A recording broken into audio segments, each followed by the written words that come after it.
क्या reservation equality के against है? अगर आप लॉ प्रोफेशनल होगे तो आपको पता होगा कि इक्वालिटी बस फॉर्मल इक्वालिटी नहीं होता है, ये सब्सटैंटिव इक्वालिटी भी होता है। इसका ये मतलब है कि इक्वालिटी का मतलब सेम ट्रीटमेंट नहीं, उससे आगे भी। ये मैंने डिस्कस किया अपने प्रीवियस वीडियो में। अगर आपने नहीं देखा है तो इसके लिंक इस वीडियो में दिया है, वो आप जाके देख सकते हो। आज के वीडियो में आर्टिकल 15 और 16 का हम पोस्टमार्टम करेंगे। हम समझेंगे कि रिजर्वेशन का कॉन्स्टिट्यूशनल लॉजिक क्या है, ईडब्ल्यूएस क्या होती है। चलिए शुरू करते हैं रिजर्वेशन की मास्टर क्लास को। आर्टिकल 15 इसका कोर प्रिंसिपल है prohibition of discrimination. Article 15 clause 1 and clause 2 बात करता है कि आप डिस्क्रिमिनेट नहीं कर सकते based on religion, caste, race, sex, place of birth. चाहे वो कोई भी पब्लिक प्लेस की एक्सेस हो या स्टेट की कोई एक्शन हो, तो आप डिस्क्रिमिनेट नहीं कर सकते हो। सिंपल।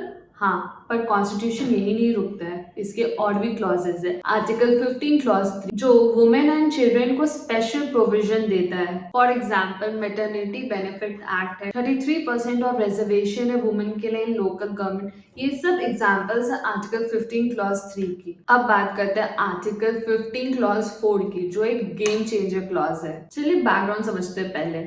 आर्टिकल 15 क्लॉज 4 ये ऐड हुआ था फर्स्ट अमेंडमेंट एक्ट 1951 से। ये आया था after the case of state of Madras versus Champak Dorairajan. इसमें कोर्ट ने ये हेल्ड किया कि स्टेट को पावर है कि वो एक स्पेशल प्रोविजन बनाए SC, ST and SCBC community के लिए। SCBC का फुल फॉर्म है socially and educationally backward classes. Next है हमारा आर्टिकल 15 क्लॉज 5 जो आया है 93rd अमेंडमेंट एक्ट 2005 से। इसमें रिजर्वेशन एक्सटेंड किया गया प्राइवेट एजुकेशन इंस्टीट्यूशन में, आइदर एडेड और अनएडेड।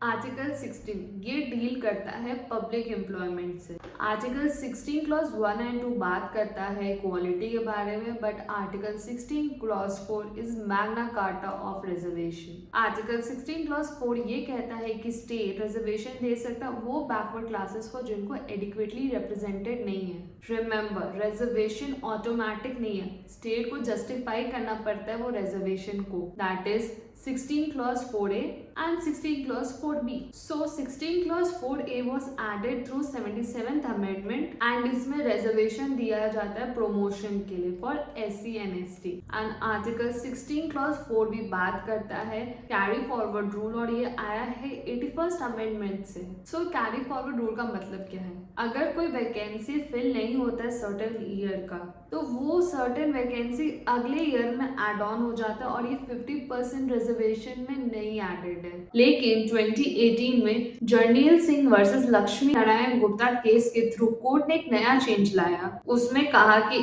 SC ST के बैकवर्डनेस की डेटा हमें नहीं जरूरत है, वो इनहेरेंटली बैकवर्ड है, पर अगर प्रमोशन की बात है तो वहां पे उनके लिए क्रीमी लेयर अप्लाई होगा।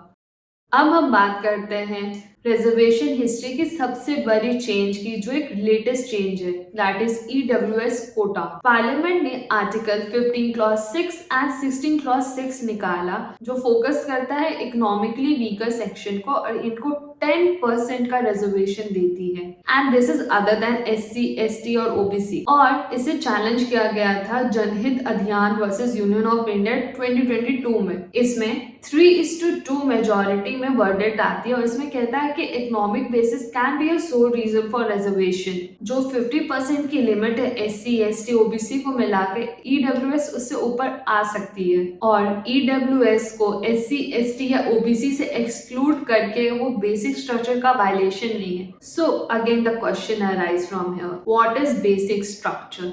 बेसिक स्ट्रक्चर के बारे में हम अगले वीडियो में जानेंगे। अगर आपको ये एनालिसिस अच्छी लगी आर्टिकल 15 एंड 16 को, तो please like, share and subscribe